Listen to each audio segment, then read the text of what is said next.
This podcast is for informational and educational purposes only and is not to be considered medical advice for any particular patient. Clinicians must rely on their own informed clinical judgments when making recommendations for their patients. Patients in need of medical advice should consult their personal healthcare provider.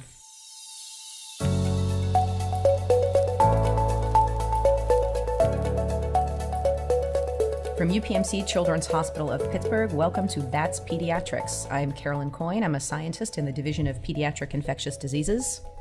And I'm Brian Martin. I'm the Vice President of Medical Affairs here at Children's. We're pleased to welcome Terence Dermody, Terry as we know him.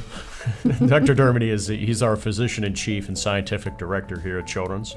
He has interest in viral pathogenesis and vaccine development, focusing mainly on reovirus, which is an important experimental model for studies of viral encephalitis in infants.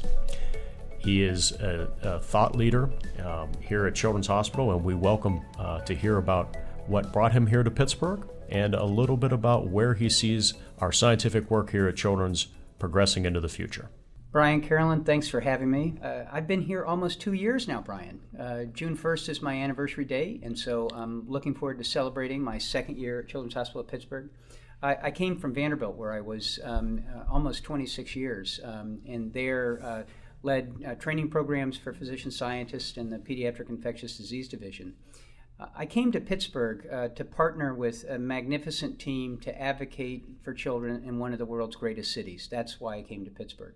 Of course, I brought my research team, a group that's incredibly close to me, to continue the work we do to understand better how viruses cause disease.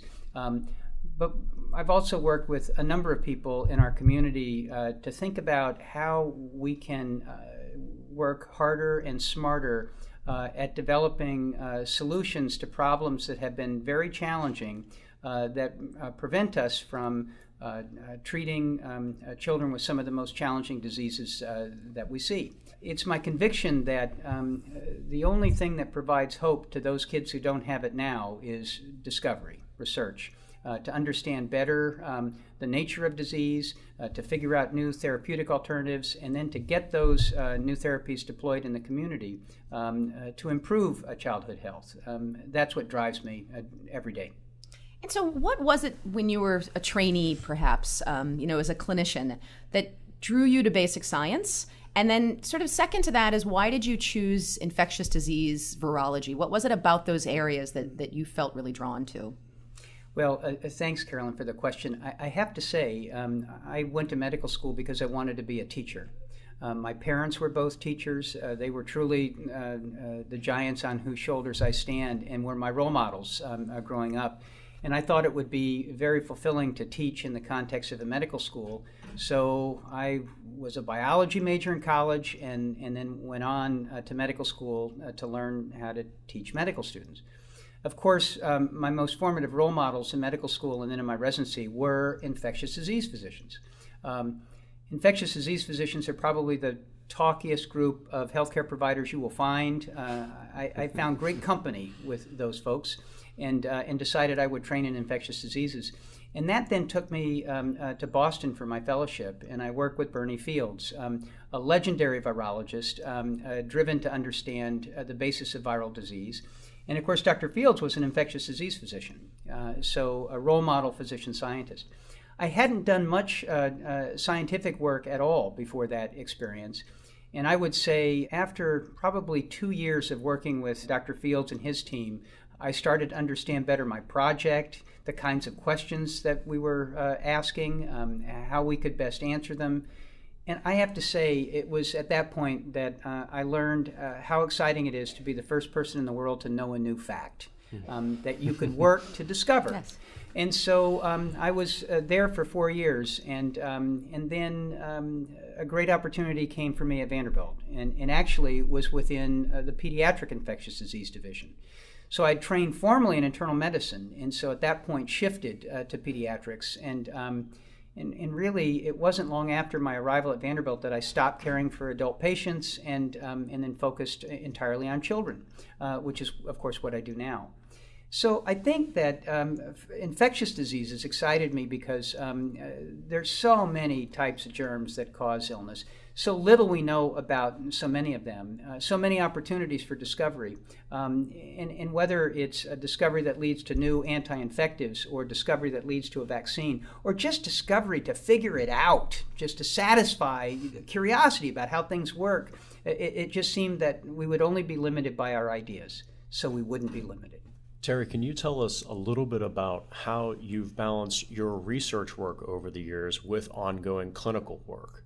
We know I've seen you on the floors here. I know that you've engaged with our residents and fellows. Can you tell us a little bit how you've stayed in touch with sort of the clinical side as you've developed your career and such research prowess?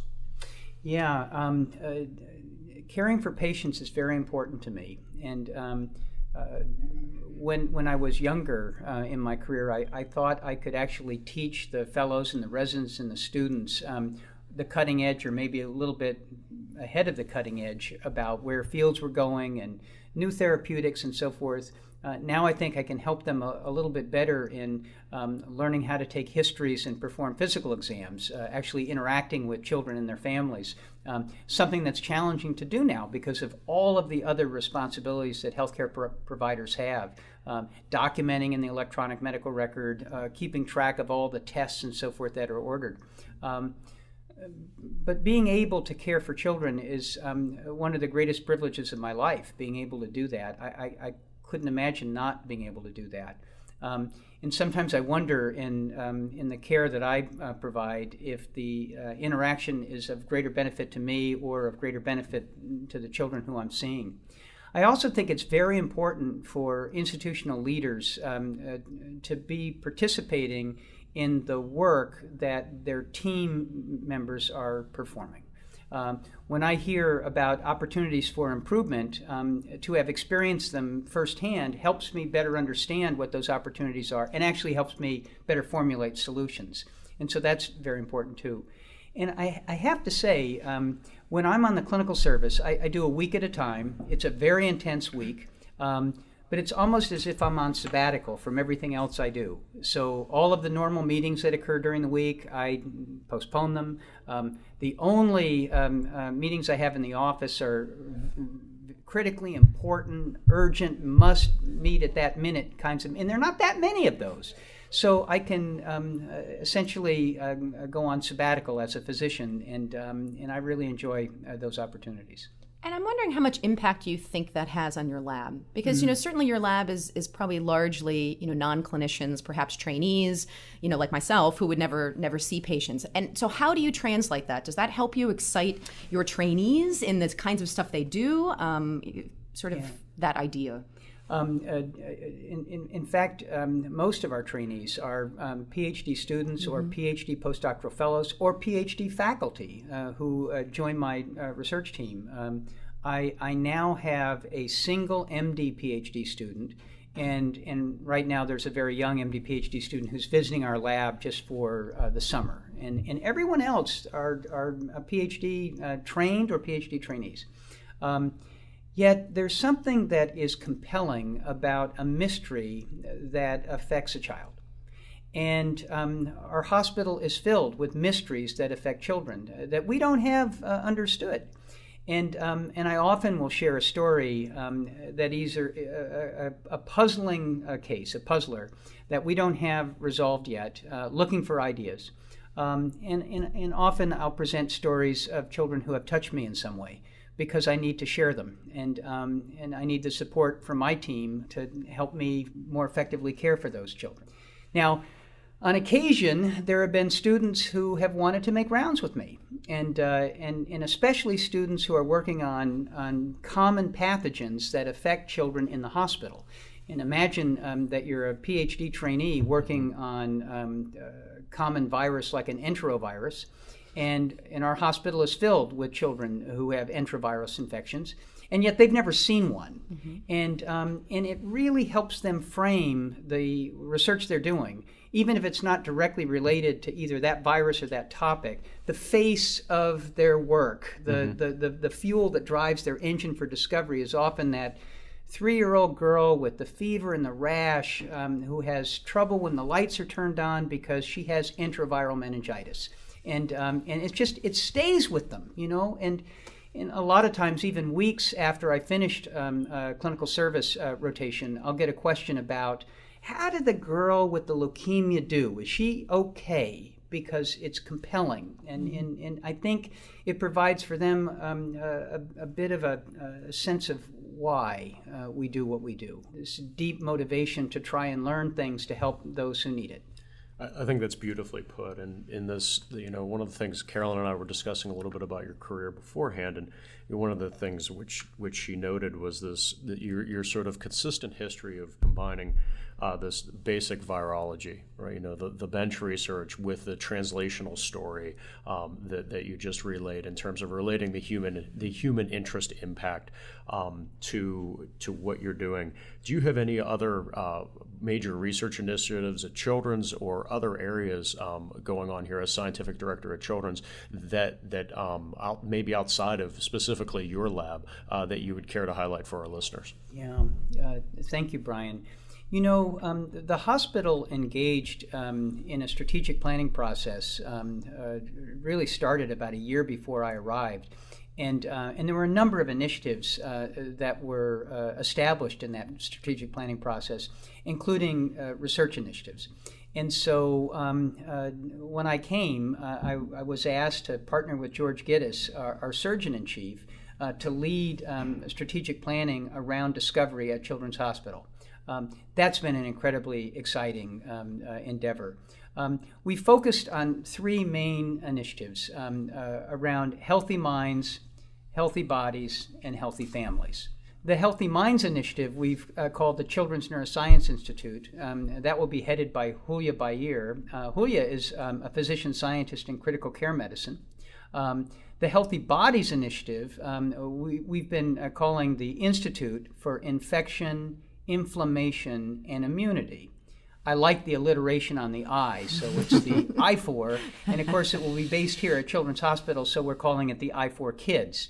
And the I4 Kids will be led by John Williams, who is our Director of Pediatric Infectious Diseases. And then the Healthy Families Initiative is our Children's Community Health Collaborative, to try and understand better what the social determinants are of health and how we can implement new ways of caring for families and communities that lead to the improvement of children's health. That initiative, the Children's Community Health Collaborative, is led by Liz Miller, and Dr. Miller is the director of our Adolescent and Young Adult Medicine Division. And from those initiatives, one of the aspects of our discovery mission that excites me the most is a brand new epidemiological study that we've been calling the Pittsburgh Study. Now, in the Pittsburgh Study, we aim to follow children in Pittsburgh, truly in Allegheny County, from birth to the completion of high school. Because the question that we'd like to answer are, what determines health? See, it seems to us that victory for a pediatrician is a healthy high school graduate, fit and thriving, and ready to make a good decision about what the next step in their career life journey will be, whether to go to college or enter the military, join the family business, or hike the Appalachian Trail. They're ready to move into their adulthood. And all of us focus, appropriately so, I would say, so narrowly on disease. What are the determinants of disease? That sometimes we lose sight of victory, the determinants of health. So the Pittsburgh Study, very much like the Framingham Heart Study, which taught us the words cholesterol as a risk for heart disease, we think the Pittsburgh Study will teach us the words that correlate with children's health. And in that way, we think the kids of Pittsburgh are going to be able to teach a broader world about childhood health and maybe enable us to introduce some solutions that might not be traditional medical solutions that increase the number of kids who graduate from high school healthy, thriving, and ready to emerge into their adulthood. And what are the aspects or the qualities of Pittsburgh as a city that you think really will impact that might be unique about our city, in comparison to some others, that would allow you to sort of take such a large initiative and really implement it successfully? I've been here for 2 years, Carolyn, and those who have spent a lot of time here know the phrase Pittsburgh proud. And I encounter that sense or feeling in virtually every person who I meet from Pittsburgh. Pittsburgh is very proud of Pittsburgh, and Pittsburgh is very proud of those who live here. And I think little engenders more pride than the children of this city. Pittsburgh citizens care deeply about families and children, and the support that comes from lots of organizations around the city are large foundations, our universities, the intense interest in healthcare, and just this civic pride that we can do this. We're a city that believes so strongly that the future is our kids, that we can do a study like the Pittsburgh Study. And it will involve virtually every group in Pittsburgh that you can think of, from the mayor's office to the schools to our universities, those who deliver care, and those who support various initiatives, food and parks and so forth. All will be involved in planning and conducting the Pittsburgh Study.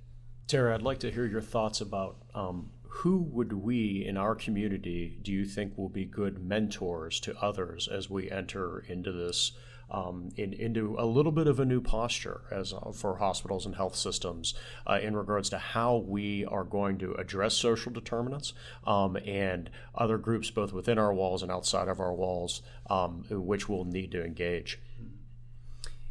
Brian, I went to medical school because I wanted to be a teacher. And of course, my parents were teachers, as I mentioned. But my Mount Rushmore of most influential people in my life are all teachers, every single one of them. And I think that to look for mentors, we look for those who have lots of contact with our kids, are role models for our kids, and are equipping our kids with the skills that they need to be successful in their adulthood.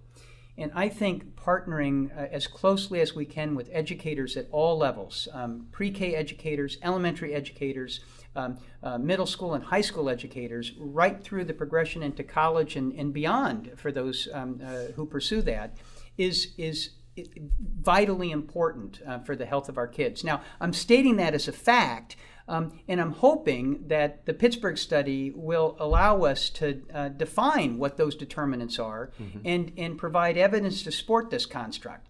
But walking into this, what are we likely to find?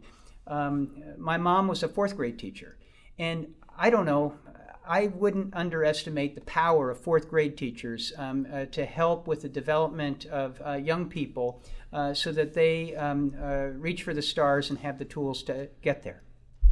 If I think back on it's a wonderful point, Terry. If I think back on my own fourth grade teacher, Sister Floretta certainly gently guided me along my way, and in what likely was a case of under or non-diagnosed ADHD. In my own case, the fourth grade teacher could either. I think they can either keep you on the rails, or that might be a pivotal moment in life. So your mom, I'm sure helped a lot of kids stay on the right track. Brian, we share a lot in common. Mrs. Clark was my fourth grade teacher, and she only put me in a row by myself one time during the fourth grade. I remember it, but the undiagnosed ADHD, pretty common amongst those of us who have a Y chromosome. Yes, mine was Miss Davies, and I, just for the record, was a straight A student who did no wrong, and it was really later in life that I developed perhaps some of my ADHD Carolyn, issues. you were never asked to sit outside of the classroom? Never, that was not. Never in my life. I saw a fair amount of hallway in my fourth grade never year. in my life. My son spends a lot of time there, so it's clearly good. genetically.